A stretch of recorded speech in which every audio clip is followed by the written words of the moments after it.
Welcome to Wicked Tales Unfold, where fear takes form and the unknown becomes reality. But before we start, if you want more amazing stuff like this, then be sure to subscribe to our channel and like this video. Also, if possible, share this video with your friends. Now, without wasting any more time, let's begin with the story. I'm breaking so many of my own rules by posting this account on an online forum and under an alias. In my long and, dare I say it, distinguished career as a freelance investigative journalist, I have never taken such an action. Nor have I ever published a story without first checking and double-checking my information. In actual fact, I only have one source for the majority of the stories I plan to recount. One man who was branded a maverick and lunatic by the authorities. The people in power who were so eager to silence him. I'll confess that I was very cynical when I first heard the old seaman's outlandish tales. I've never been a believer in the supernatural world and have based all my beliefs in hard scientific fact. But recent events have changed my mind, and my source is a man I've grown to trust. Even so, I wish I had the opportunity to further investigate the claims made and obtain conclusive evidence. But alas, I fear my time is limited. The government may come after me. Certainly, they have the incentive to silence me. Still, during my career I've faced down many petty bureaucrats, secret policemen, and tinpot dictators. Governments don't scare me anymore, but what lies beneath the deep blue sea certainly does. I'm sure you're all familiar with thalassophobia. That is, the persistent and intense fear of deep bodies of water. This was never a phobia that affected me to any great degree. In times past, my rational mind would have written such fears off as an evolutionary response or a result of watching so many killer shark movies.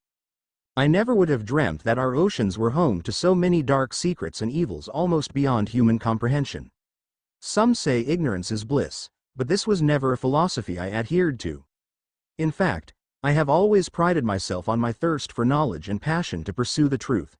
That's why I became a journalist after all.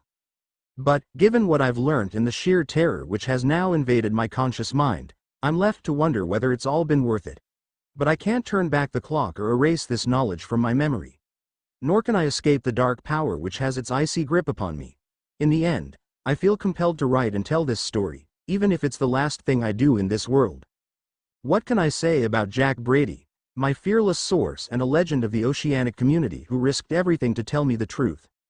Jack was in his early 70s by the time I made his acquaintance. A man with a full life's experience behind him, but still filled with a steely determination and defiance, visible even under his world-weary eyes and wrinkled skin. It's hard to believe that it's only been a month since old Jack first contacted me by email to request a meeting. Jack hinted that he had a story of great importance which he wished to impart to me, and only me. Apparently he'd read some of my previous exposés and felt I was the right man for the job. I'll confess that I almost dismissed and deleted the unsolicited email out of hand. I receive a lot of hoax and crank messages given my career, and Jack's vague descriptions of the secrets of the seven seas frankly sounded like a lot of BS. But I didn't delete the email and instead sent a reply to arrange a meeting. I can't say why exactly. Call it a journalist's instinct, but I got a whiff of a story and had to follow the lead. I didn't walk into the meeting blind, however.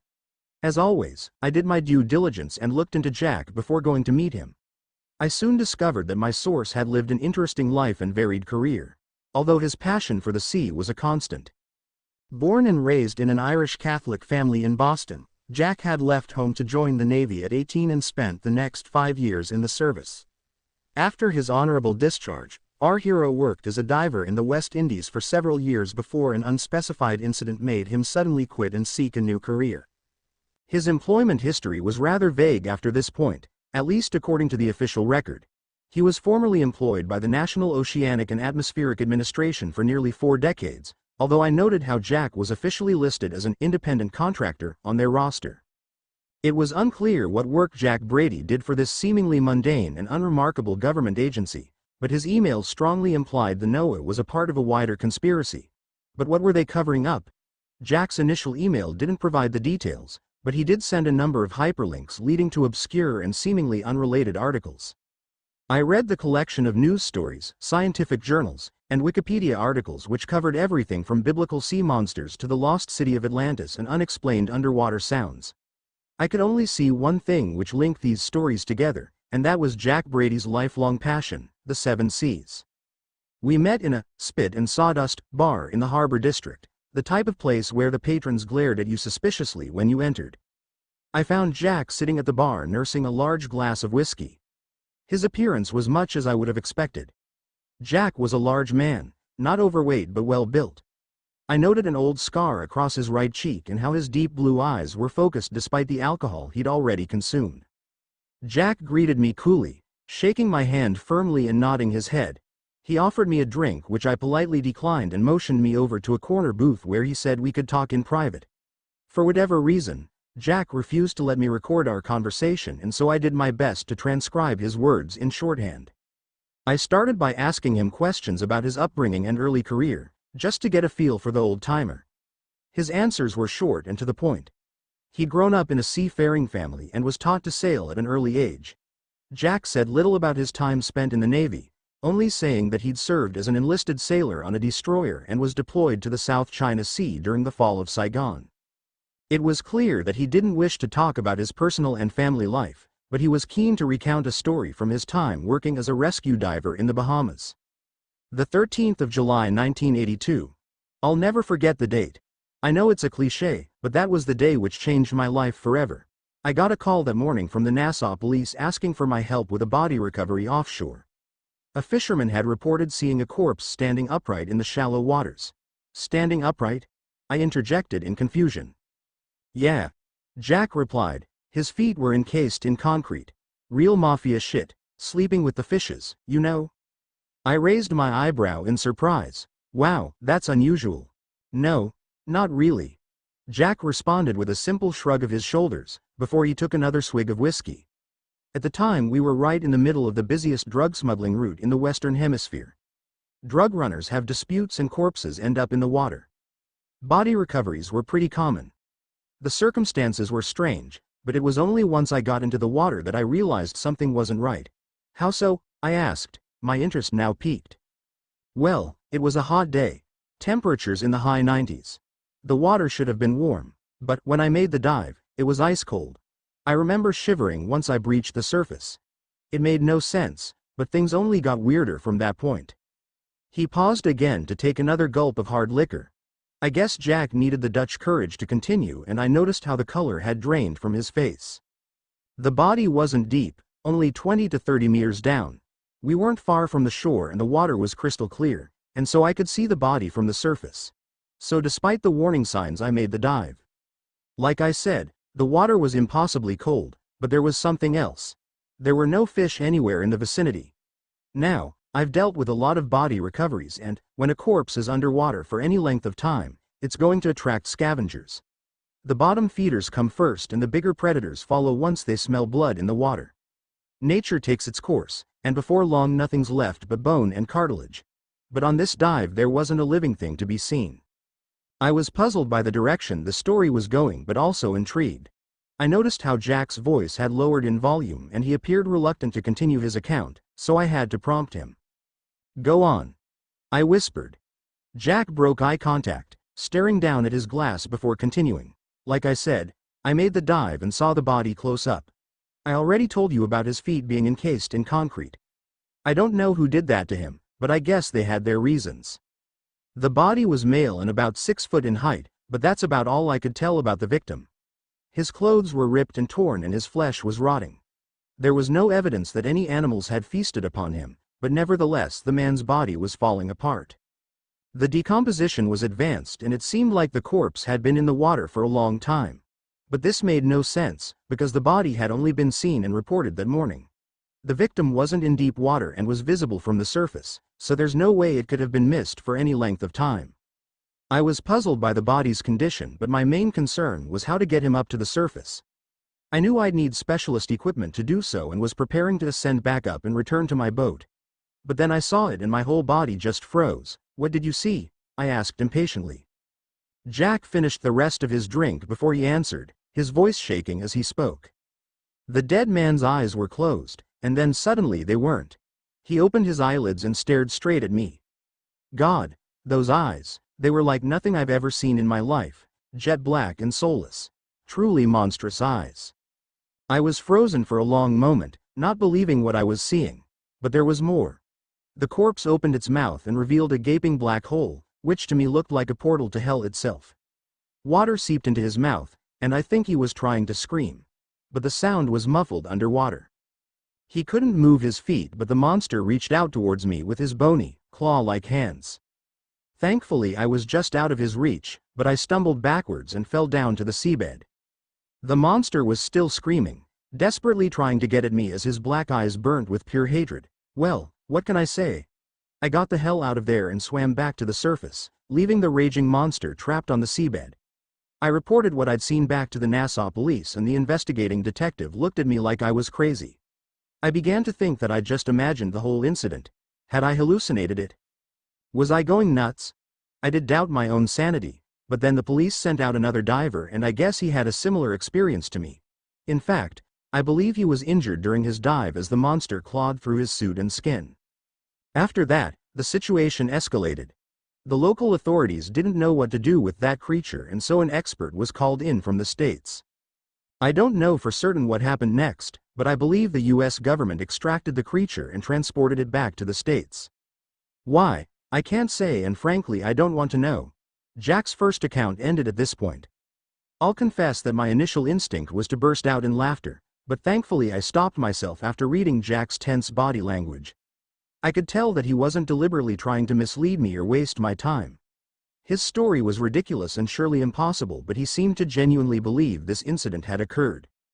I imagined he'd hallucinated the encounter with the undead being on the seabed. Perhaps there had been something toxic in the water, or maybe he was suffering from PTSD as a result of his military service. Either way, I didn't believe his account. In that moment I didn't know what to say, literally being left speechless by the absurdity of Jack's story. In the end it was Jack who broke the awkward silence, as it seemed he could read my mind. "You don't believe me, do you?" he exclaimed coolly. "You think I'm full of shit." He looked me straight in the eye as he asked his loaded question, and I suddenly felt very uncomfortable. "I'm sorry, Jack, but it's just not plausible. I'm a professional journalist and I don't chase after ghosts and ghouls." Jack smirked and shook his head, but he still maintained eye contact across the table. "That's okay. I didn't expect you to believe me, not at first anyway, and I don't have any physical proof for this story. But I have many more accounts to tell you and the evidence to back them up. I'm happy to share what I've got, but I appreciate there's a leap of faith needed on your part. If you want to walk away, I won't hold it against you. No harm, no foul. But if you want to dig deeper, you have my contact details. Now, if you'll excuse me, I need another drink." I left the bar soon after, my head spinning from the bizarre encounter. I'd seen and heard some crazy things during my career, but never anything like Jack's story. Normally I'd write off any tales of the paranormal out of hand. But there was something about Jack Brady which impressed me. He didn't seem like your average fantasist or crackpot, and I couldn't help feeling there was an actual story here. I did do my research into the Bahamas incident, but found little to back up Jack's account. My attempts to reach out to the Nassau police came to nothing. But then, Jack had claimed the incident was covered up by the authorities. I did find one short article in an archived newspaper which confirmed that a body had been reported at that location on the same date. What I found interesting was that there were no follow-up stories in the paper, which one would have expected to see if there was an ongoing investigation. I had experience in this field, and the whole thing did stink of a cover-up and media suppression. I think this was what persuaded me to get back in contact with Jack and arrange a second meeting. I still didn't think he'd encountered an undead ghoul off the coast of the Bahamas, but I did believe he had an insight into a world of secrets and conspiracies. Our next meeting took place on a sunny afternoon at the marina, as the two of us walked along the jetty and looked out to sea. Jack was keen to show me his sailing boat, a beautifully crafted and maintained 25-footer called the Nautilus, its name neatly emblazoned upon the ship's hull. "She's a beauty," I said enthusiastically whilst noting Jack's pride. "Will you take her out today?" Jack's face turned pale upon hearing the question, and I wondered what I'd said wrong. There was a tense pause before Jack finally answered, and I noted a terrible sadness in his voice when he spoke. "No, I haven't been out to sea since my retirement. I doubt I ever will again. Really, I should sell the old boat, but I just can't bear to be parted from her." I didn't know how to respond to this statement, but I filed the information away for future reference. Whether Jack's experiences were real or imagined, it seemed clear he was suffering from significant trauma. We walked back down the jetty and took a seat on a bench under the warm sun. It was then that Jack told me about his career change following the incident in the Bahamas. The Nassau job was a good gig. Sure, I saw some bad stuff, but I also saved a lot of people and did some good. And it was a beautiful place to live, a real tropical paradise. If it hadn't been for the incident, I might have stayed down there indefinitely. But seeing something like that changes a man. It's like my eyes were opened and suddenly I could see through the looking glass.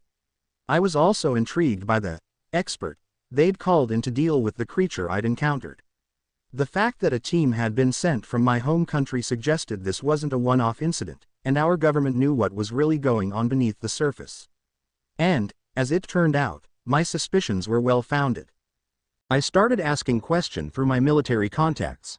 I guess it was pretty foolish to be poking my nose into dark places and shadowy government agencies. But thankfully the men in black didn't come to arrest me and ship me away to an off-the-grid prison. Quite the opposite in fact, because I received a phone call offering me a job. I raised my eyebrow but couldn't help but feel excited upon hearing this revelation. Was this the government conspiracy I yearned to hear of? The call was from a Mr. Smith, and no, I'm not kidding. That was really his name.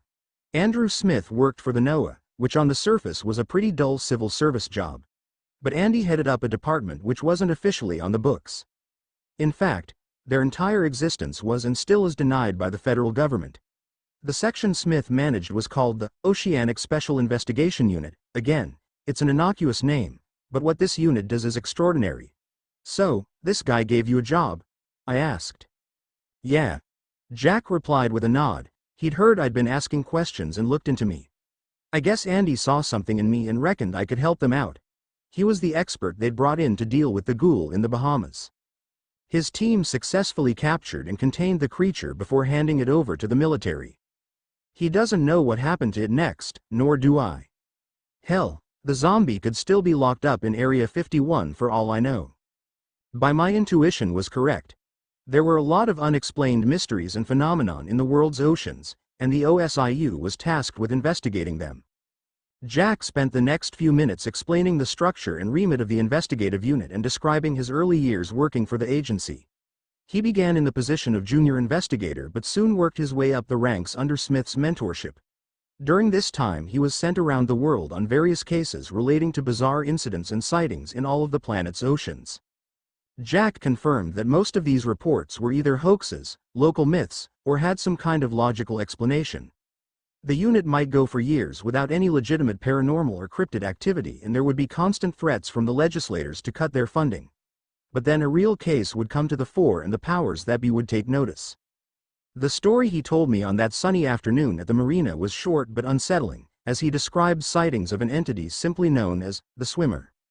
This one started out as another legend, so at first we thought it was more BS. Jack explained, there are accounts of the swimmer throughout history, going back to the time of the Roman Empire. What's interesting though is that the same story is replicated across different cultures and civilizations across the globe. In all accounts the details were eerily similar.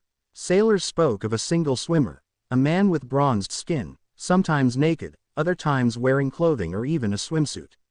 But he's always seen way out at sea.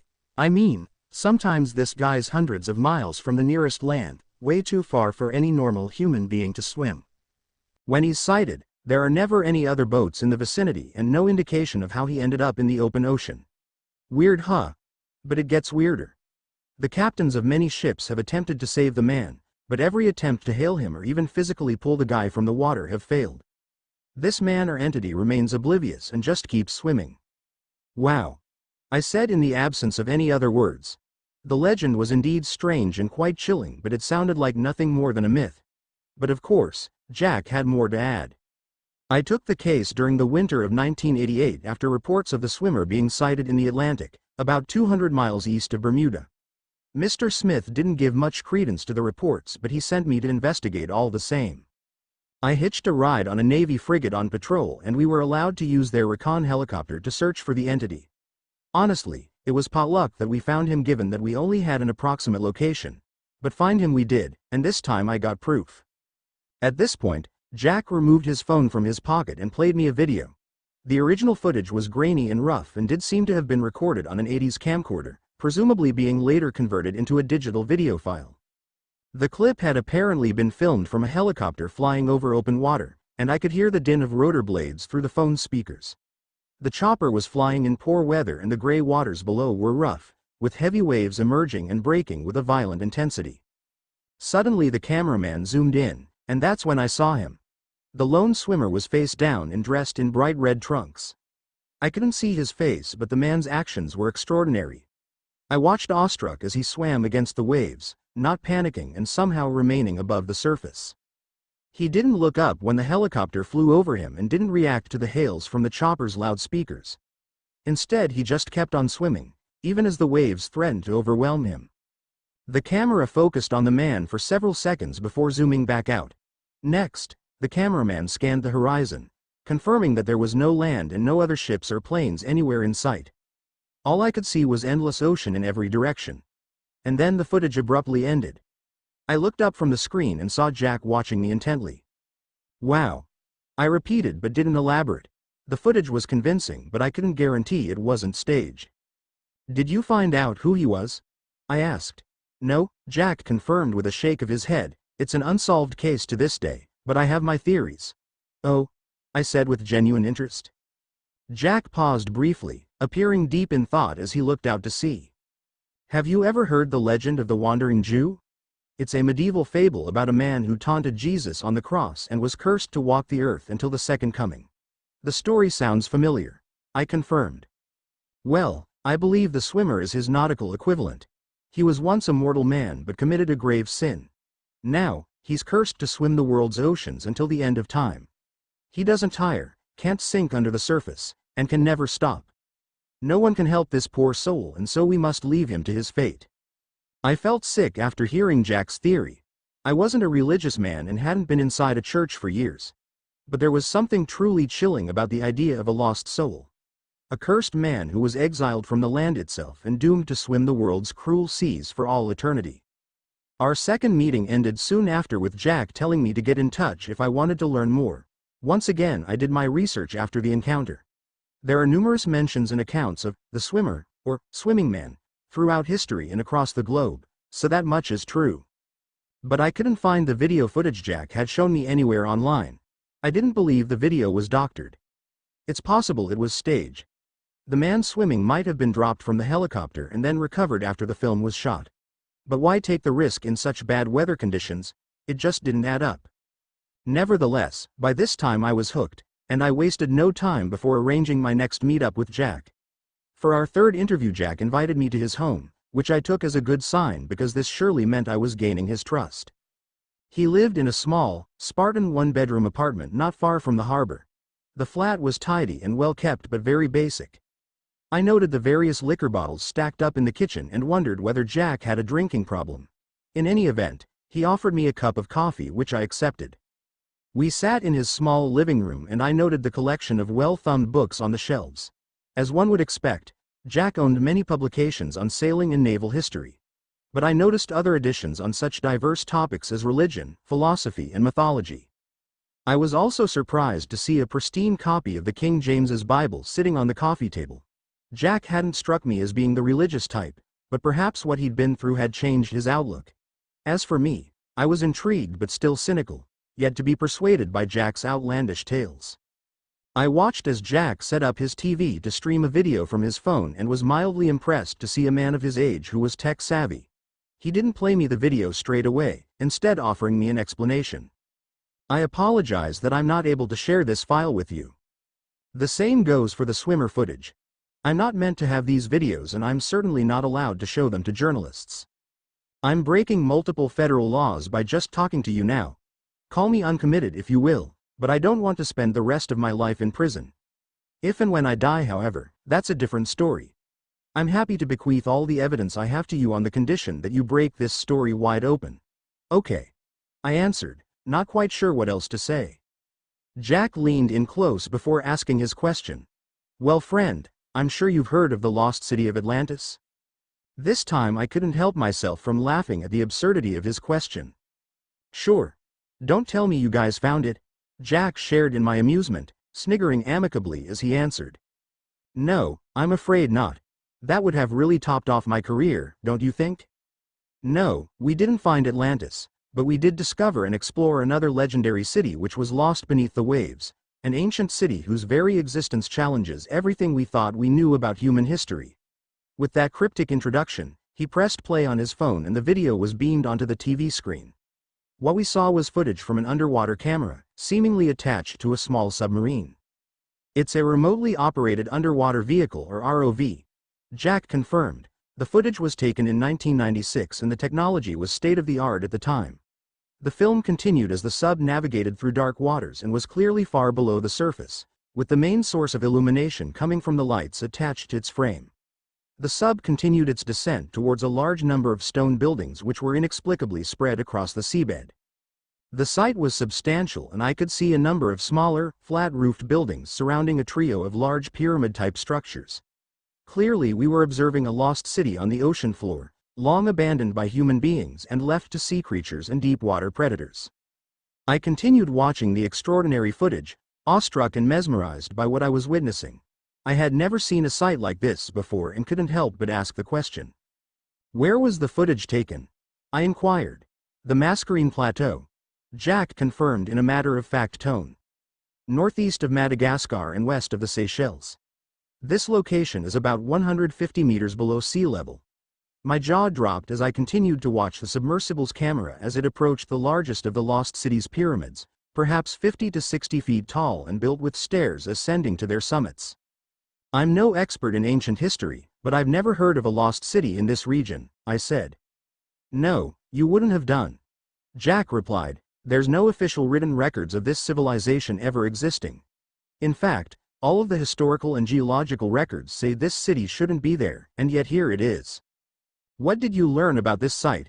I asked impatiently, and why was the discovery never made public?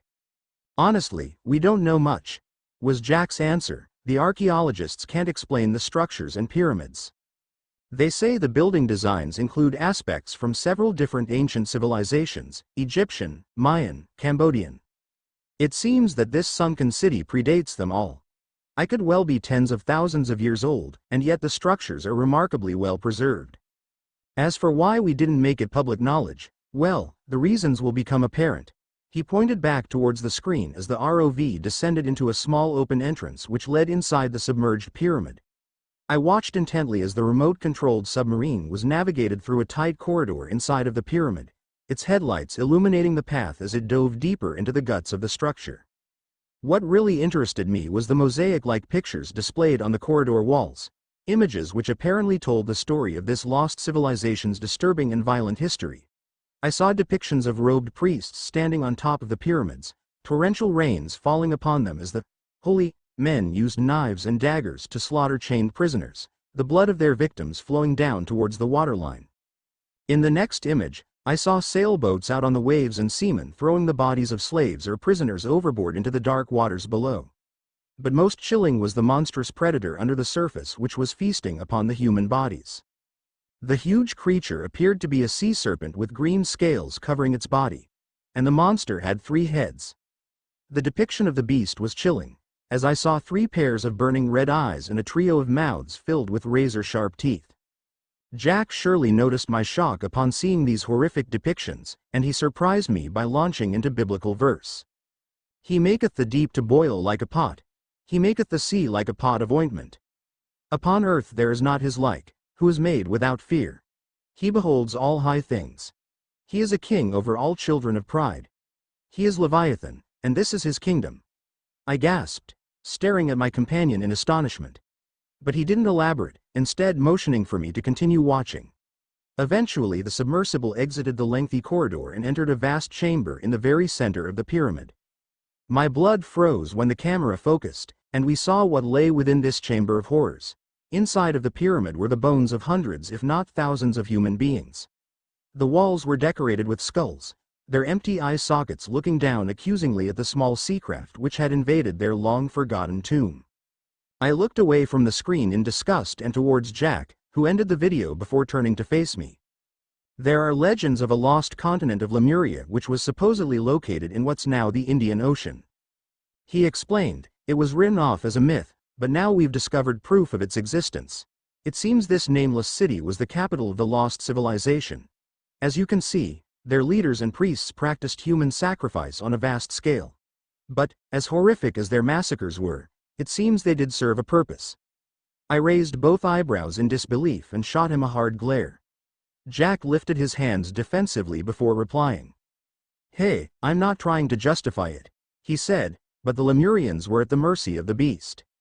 "Leviathan?" I asked in confusion. "Yeah," Jack answered in all seriousness, "our anthropologists have studied the paintings their people left behind. The Lemurians believed it was necessary to offer up sacrifices to the beast from the deep. This is how they kept their civilization safe. It seems this system worked for a time, but ultimately the beast had his victory and their city was taken by the sea." "That's not possible," I exclaimed, as finally I reached my limit. "There is no creature like that in the world's oceans. It's simply not possible." Jack smiled knowingly and nodded his head. "There was a time I would have believed you, but I'm sure you know that less than 20% of the ocean has been explored, and in truth we have very little idea of what's down there."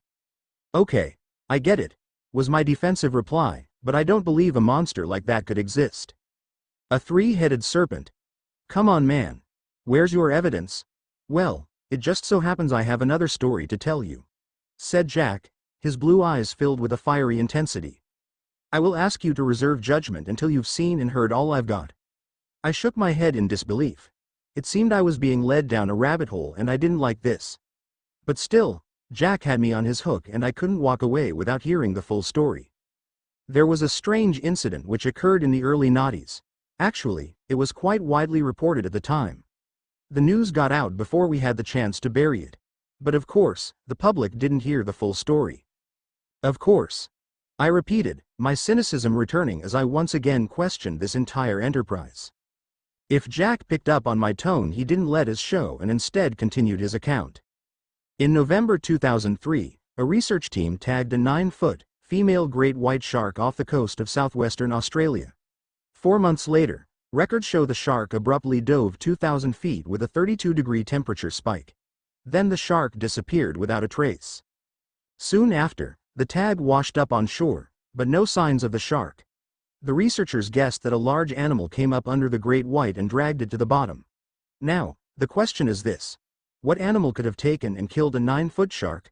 I shrugged my shoulders dismissively before answering. A bigger fish? Jack laughed in amusement. "Yeah, good call," he said. "They reckoned it was a larger great white or possibly an orca."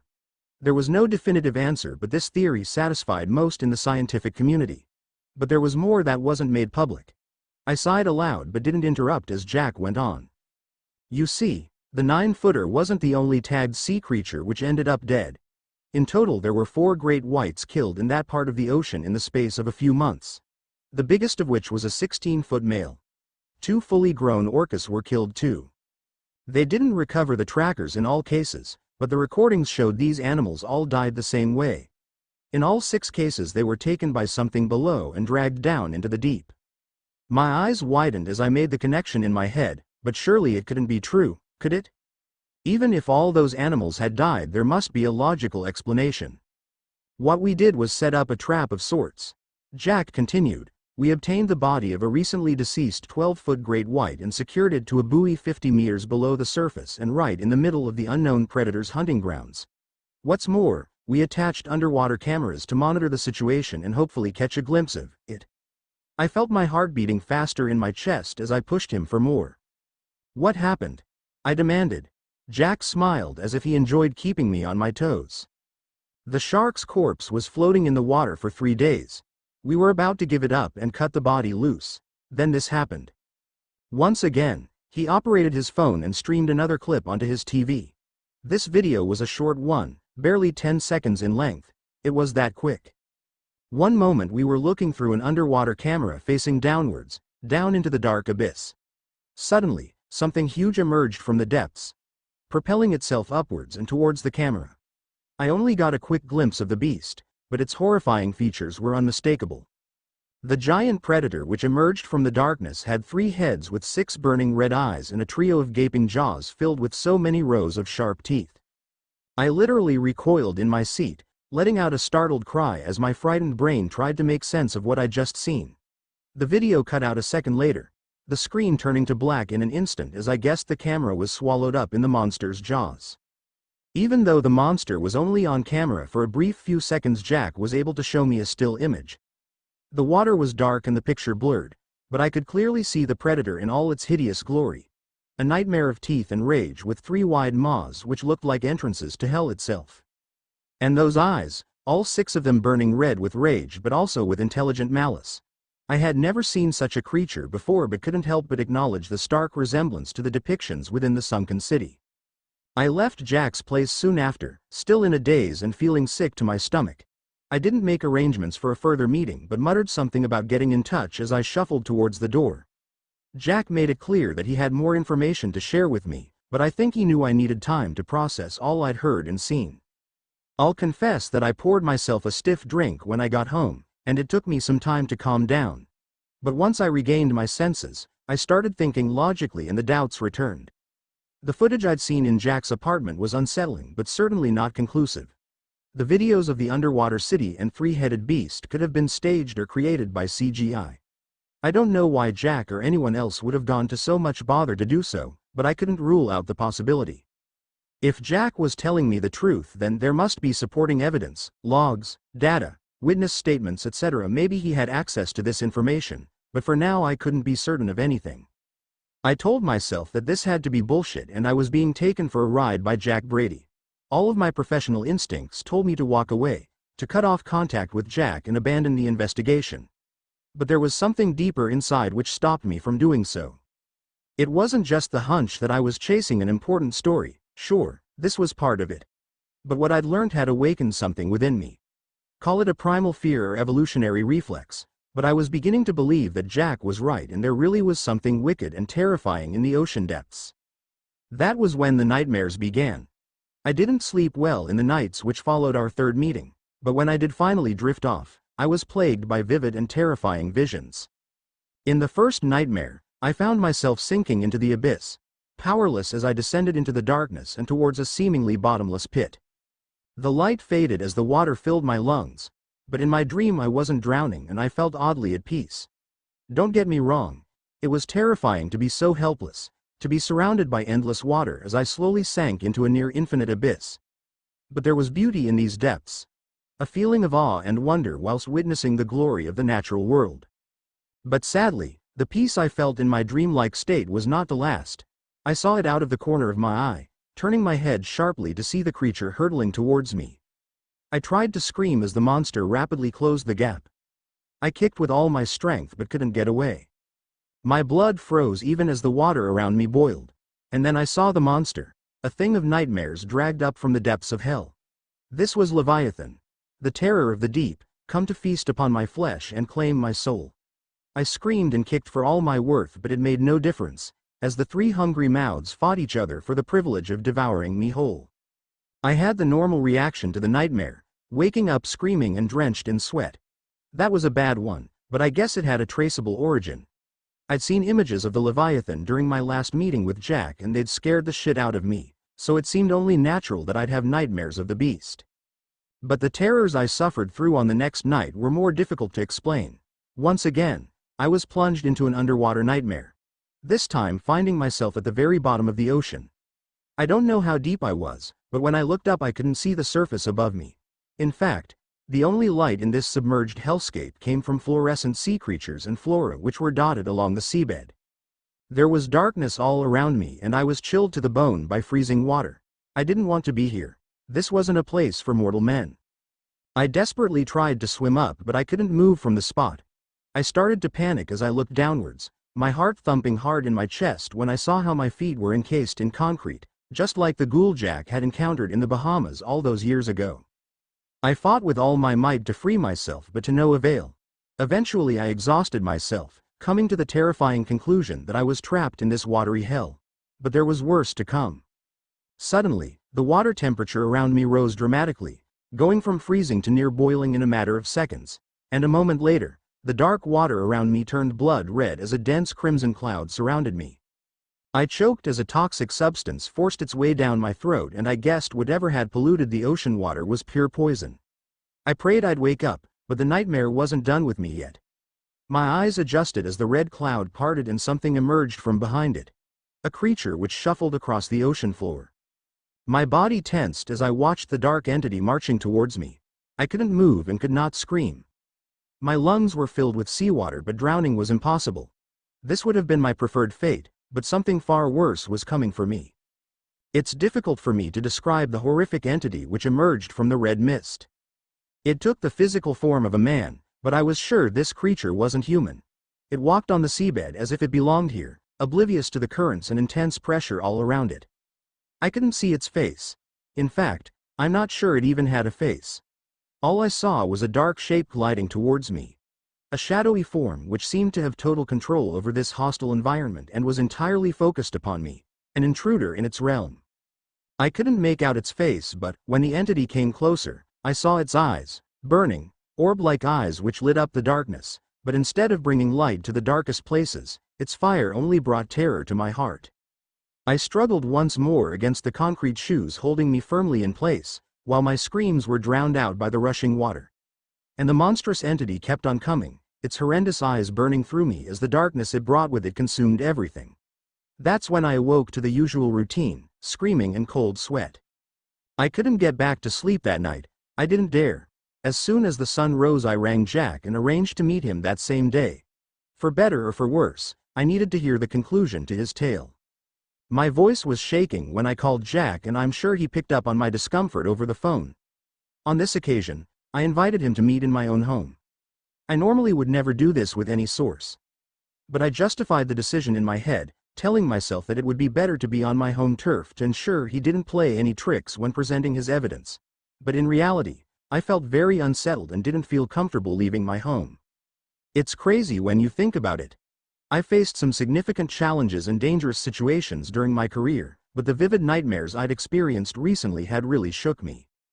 Jack arrived at my apartment early, just after 9 a.m. as I recall. I tried to make myself look presentable but couldn't hide the bags under my eyes and cold sweat on my brow. Jack looked his usual self when he arrived at my front door, with a tough exterior barely hiding the sadness and vulnerability within him. My visitor gave me a suspicious look when he first saw me but made no comment as I invited him inside. It was only when he was settled and seated in my living room that he asked me a question which was really more of a statement. "You've been having nightmares, haven't you?" Jack asked. My jaw dropped as I stared into Jack's deadpan eyes. I experienced a combination of emotions, and a tense moment passed before I was able to speak. "How the hell did you know that?" I eventually asked. Jack nodded his head, his eyes dropping as he appeared to look guilt-ridden. "I'm sorry, pal," he replied. "I should have warned you this was a possibility. All of the staff in the OSIU have suffered through them. I thought the nightmares wouldn't affect you because you're only hearing these accounts secondhand. I guess I was wrong."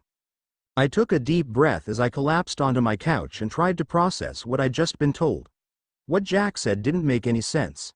How could the stories he'd told me infiltrate my subconscious to such a great extent? Surely it must be a coincidence. But even so, it was my job to discover and investigate uncomfortable truths, and I knew I had to emotionally distance myself to do this work.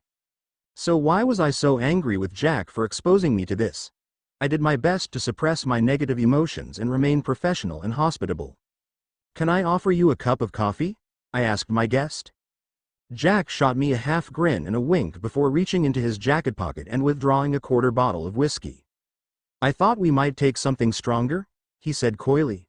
I did my customary raising of my eyebrow before I glanced down at my watch. "It's a bit early, isn't it?" I said in a self-righteous tone. "Trust me, you're going to need a stiff drink by the end of this," Jack answered firmly. "Now, I suggest you fetch us 2 glasses. I reluctantly pulled myself up from the couch and shuffled over to the kitchen. At first, I only took 1 shot glass from the cupboard, but then I thought again and picked up a second. I set the 2 glasses down on my coffee table beside Jack's bottle. By then my hospitality had reached its limit as I demanded answers from my guest. "What have you got for me, old-timer?" I asked firmly. Jack smiled faintly, perhaps impressed by my straight-to-business attitude. "Well, my friend," he began, "you've done your due diligence, so I'm sure you're familiar with the Bloop?" I thought for a moment before remembering where I'd heard this odd name before. "Yes, I believe so. I eventually answered, as my exhausted brain retrieved the stored information. I understand the bloop was an unidentified underwater sound detected by the NOAA during the late 90s? Correct. Jack confirmed coolly. The sound was detected in the South Pacific in 1997 by a system of listening devices used to monitor undersea seismic activity. Amongst other things, it can be categorized as an ultra-low frequency and high amplitude. Initially there was a theory made public that the source was a living creature, one which would have a much more powerful call than any known animal in Earth's oceans. Officially it remained a mystery, but in 2012 the NOAA stated that the sound was consistent with glacial movements and most likely caused by ice calving. I laughed nervously as I believed I knew where this was going. Let me guess, the 2012 story was a cover-up and there really is a gigantic creature swimming around out there? Jack didn't replicate my laughter as he answered in a matter-of-fact tone. Maybe so. I can't really say for sure, it wasn't my case and so I didn't receive a full briefing. Saying that, it's quite possible the bloop came from a huge and yet undisclosed sea creature. We've discovered a number of animals in the depths which have never been revealed to the public, and it's safe to assume there are a lot more down there, waiting to be found. He paused for a moment to let this statement sink in. But I'm not here to talk to you about sea monsters, not this time. I'm afraid I need to tell you about a far greater threat, an ancient, unspeakable evil we unwittingly unleashed upon our world. And it all started with an unidentified underwater sound, one which led us to a very dark place. Sounds ominous, I said in an attempt to make light of the situation, although my stomach was actually in knots. Jack sighed deeply as if reluctant to continue, but he eventually did talk.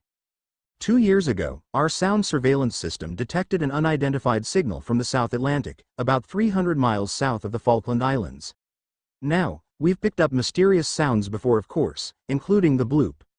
Most turn out to have natural origins, underwater avalanches, whale songs and so forth. But this sound wasn't like anything we've detected before.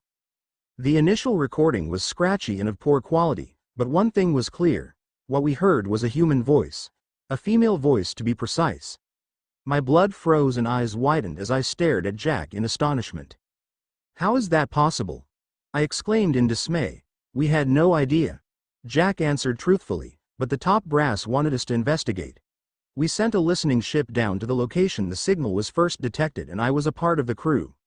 We sailed south from Port Stanley, anchored in the icy Antarctic waters, and switched on our hydrophone array. And then we waited. I'll admit that I was skeptical and believed we'd come home empty-handed, but we were only on location for a few hours before our sensors picked up the signal, as clear as day. With that, Jack withdrew his phone from his jacket pocket with a shaking hand. His finger poised over the screen for a tense moment before he pressed down and played the audio file. I sat forward and listened intently as the recording began with the familiar sound of rushing water, but after a moment this sound was interrupted by a clear voice which spoke in perfect English. I don't know how exactly to describe the voice. It was clearly female but monotone and emotionless, as if reading from a script. There was something chilling and foreboding about the vocalization. The woman's voice sounded eerily familiar, yet I couldn't quite place where I knew it from. I will provide a transcript of the communication here but will exclude certain details for reasons that will become obvious, and what she said was this: this is a message to the beings of the mortal realm. To those who inhabit the lands above us. We have the answers you seek. The mysteries of the land and seas will be revealed. What followed was a series of numbers which Jack confirmed were coordinates and a specific date and time, details which I will not publicly reveal. Come to this place and speak these words, ex nihilo nihil fit. Sanguis meus tibi, come to us, and all will be revealed. Jack stopped the recording without delay, his body trembling and face pale. I'm going to need that drink now, he said shakingly. I complied without question, pouring my companion a large glass of whiskey and getting one for myself too. We shared a stiff drink before Jack composed himself enough to go on. The message continued on a loop for about an hour. He explained, at which point our microphones malfunctioned and we lost the signal. But that wasn't the scariest part. In a matter of minutes, the water temperature rose dramatically. I mean, it sent from sub-zero to near boiling, like hell itself was rising to the surface. This should have been impossible, and yet I swear it's the truth. He paused for a moment to take another deep gulp of hard liquor. As you can imagine, this event caused considerable fear amongst the crew. But thankfully, The water temperature soon dropped and we wasted no time in lifting anchor and leaving the area. Our equipment was fried, but we had the audio recording which we brought home to our superiors. I nodded my head in fascination. Jack's story was insane, but I was hanging on his every word, and now I really did believe the old sea dog. I had many questions, but one in particular came to mind. The words in Latin, what did they mean? I asked shakingly. Jack delayed for a long and tense moment before answering, although he was unable to meet my eye as he whispered the translation. Nothing comes from nothing. My blood for you. My heart almost stopped and I took a deep breath before asking my next question.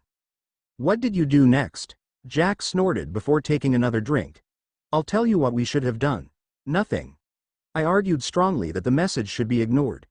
We were dealing with powers we didn't understand, and there was a distinct possibility we were being lured into a trap. The coordinates communicated in the message were located right in the middle of the Challenger Deep. You're familiar with this region? Sure. I replied after a second's thought, the deepest point of the seabed, located in the Mariana Trench, Western Pacific. I believe the Trieste was the first sub to descend to its depths, in 1960? And didn't James Cameron do a solo descent? Yeah. Jack replied with a laugh. The Hollywood big shot went down in the deep-sea Challenger in 2012. There's been a number of further descents in the years since, although I doubt anyone will be going down anytime soon. Not after the incident. What the hell happened? I asked through trembling lips. Jack emptied his glass, pouring himself another before answering. Andy Smith was the former OSIU head who recruited me. He was retired by this time. I won't name his replacement, but you can probably uncover his identity with some digging. Suffice to say, the new boss was a real arrogant son of a bitch, and ambitious too. Like I said, I argued against the expedition, and I wasn't the only one to do so, but in every generation and organization there's some asshole who thinks he can take on the gods, who keeps pushing the boundaries and doesn't think about the consequences. And of course, this occasion was no different. He set down his glass, angry tears forming in his eyes as he held his phone in a shaking hand. We had the time, date, location and instructions. Jack explained, and we followed them to the letter. The submersible used for the operation was called DSV Voyager. Its design and specifications were closely modeled on the limiting factor, which has made several expeditions to the deepest point, but Voyager was specifically modified for this mission and put under the control of the OSIU. Voyager had a two-man crew, Collins and Rodriguez. Both were Navy men with decades of experience working and piloting submersibles. These guys were professionals and trained to deal with every conceivable scenario. But nothing could have prepared these men for the hell we sent them into, just like lambs to the slaughter. Those poor bastards. He paused, sighing deeply as he looked down at his glass. I'm going to play the final communication with the Voyager's crew on the day of the mission. I must warn you, it's not an easy listen. I braced myself, not quite knowing what to expect but realizing it surely wouldn't be good. I heard a two-way radio call between the Voyager and their HQ on the surface. It reminded me of a conversation between astronauts and their command and control back on Earth. Houston, we have a problem. This transmission wasn't coming from outer space, but the pioneers were in an environment just as alien and dangerous. Nevertheless, the aquanauts were calm and professional whilst delivering their updates, initially at least. Touchdown. Welcome to the bottom of the world, gentlemen. 10,920 meters below the ocean's surface. Roger that, Voyager. Said a male voice at the other end. Please provide your status updates. We've safely docked on the ocean bed at the precise coordinates provided. The pressure hull is intact. The environment is stable. We're ready when you are, Commander. Very well, said the anonymous naval officer.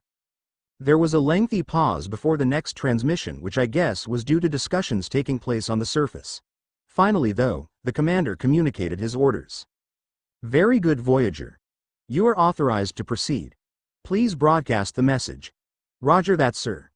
A moment later and we heard those ominous Latin words being blasted through the speakers, the sound muffled by the intense pressure but somehow still audible. Ex nihilo nil fit. Sangius meus tibi. The voice continued on a loop, repeating over and blaring out into the deepest, darkest ocean on Earth. I shook my head in disbelief, stunned that anyone in a position of authority could order such a reckless mission. Whilst doing so, I looked Jack in the eye and was met by a hard stare. We continued to listen to the audio recording as all hell broke loose. It started with a low rumbling sound which slowly grew louder and more intense. Command, we're getting some significant seismic activity down here, said the pilot, his previously calm voice now beginning to crack. Please repeat, Voyager, came the confused reply from the surface. A second panicked voice called out from the submersible. Oh my God! The seabed is opening up. Stay calm, Voyager. Enact the emergency protocols. The external temperature is rising rapidly, said the pilot. The water is turning red. Sweet Jesus, what the hell is happening? Voyager, tell me what you see. Do you copy? They're all around us. They're coming for us. What's all around you, Voyager? What is happening down there? They're not human. They look like men, but they're not. These beasts, these demons. They come from the shadows. Their eyes, oh God, those damn eyes. They see everything. God damn it, Collins. Pull yourself together. It's too late. They're inside us. We can't fight it any longer. Rodriguez, he's gone. The air's running out. The pressure is building. On my God. There followed several seconds of maniac, blood-curdling screams, and then silence. Nothing but static from the submarine as the commander pointlessly screamed down the line. Voyager. Do you copy? Voyager. Answer me, damn you. At this point Jack abruptly ended the audio recording, leaving me in stunned silence. There was so much for my terrified brain to process in that moment, but one thing in particular came to mind. The shadowy humanoid entities with burning eyes. The aquanauts had apparently been attacked by these creatures at the bottom of the ocean, but I was already familiar with these demons, because they'd haunted my dreams only the night before. It was some time before I was able to speak again and ask my next question. What happened down there, Jack? My companion could only shrug his shoulders before answering honestly. We don't know for sure. The most plausible explanation is a hull breach and implosion due to the immense pressure. The crew members may have hallucinated as a result of oxygen deprivation. There wouldn't be much left after such an incident. Still, we sent an unmanned submersible down to the site to search for any signs. But we found nothing. No debris. No human remains. No evidence that the Voyager had ever been there. And according to the official record, it never was. The Voyager wasn't on the books. Collins and Rodriguez were supposedly killed in a training accident, and the whole ugly incident was covered up. I nodded my head, as suddenly I was back in familiar territory. An undisclosed mission gone wrong. Good men killed due to the negligence of the higher-ups, and a cover-up by those in charge. That's quite the scoop, even without mentioning the more unusual aspects, I muttered. Indeed. Jack replied solemnly, but sadly, that's not the end of the story. I felt my stomach drop as those words sunk in. The message. The creatures that emerged from the depths. They're not going to stop, are they? No, they're not. Jack confirmed with shame in his voice. We unleashed something that day. An ancient evil which was trapped in the ocean depths for thousands of years. And now, thanks to our reckless actions, this evil is free. He sighed and lowered his voice to a whisper before elaborating. I resigned my position shortly after the Challenger Deep fiasco. It was either that or end up murdering my commanding officer. Still, I have friends in the OSIU, and I hear what's going on. The activity over the last year or so has been off the charts. Disappearances at sea, unidentified creatures emerging from the depths, disembodied voices heard on the coasts, and shadow people sighted on oil rigs and isolated islands. There's been so many incidents that the unit can no longer cope. Something very frightening is happening in our oceans, and it's only going to get worse. The rest of our conversation on that morning is something of a blur in my memory. I remember we shared at least one more drink before Jack left my home. I do recall his parting words as I saw him to the door, his eyes bloodshot and half-crazed. Beware of the nightmares, my friend, he warned. The demons don't just haunt the seas. They can get inside your head, if you let them, and with that, he was gone. That night was even worse than the previous, as even the alcohol didn't help me get a good night's sleep. The nightmares weren't as vivid as they had been, but instead I was assaulted by a series of horrific images. Men drowning at sea, sirens drawing children to watery graves, and hideous monsters beyond description which ascended from the icy depths. And all the time I saw those hideous shadowy demons. Every time I closed my eyes, I was assaulted by the burning orbs they had in place of eyes. It seemed like they were staring into my very soul, That they knew every one of my darkest secrets and desires and would exploit every possible weakness to destroy me. I genuinely fear that I'll never be able to rest again, not after all the horrors I'd seen and heard. I rang Jack at 5 a.m. the next morning and found he was already up. He sounded strange over the phone, but we arranged to meet at the marina shortly after sunrise. Jack told me this would be our last meeting and he would provide all the evidence I needed to publish my story. I hoped he wasn't serious about this being the final time we'd meet. This story has affected me like none other, infecting my subconscious and taking over my entire life. There was no one else I could talk to about this. Jack Brady was the only other person who understood.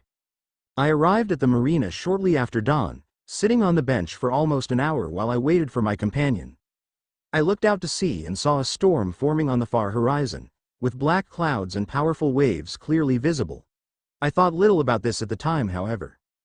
Jack was running late, which wasn't like him. I tried ringing his number but it went straight to voicemail. That's when I started to worry.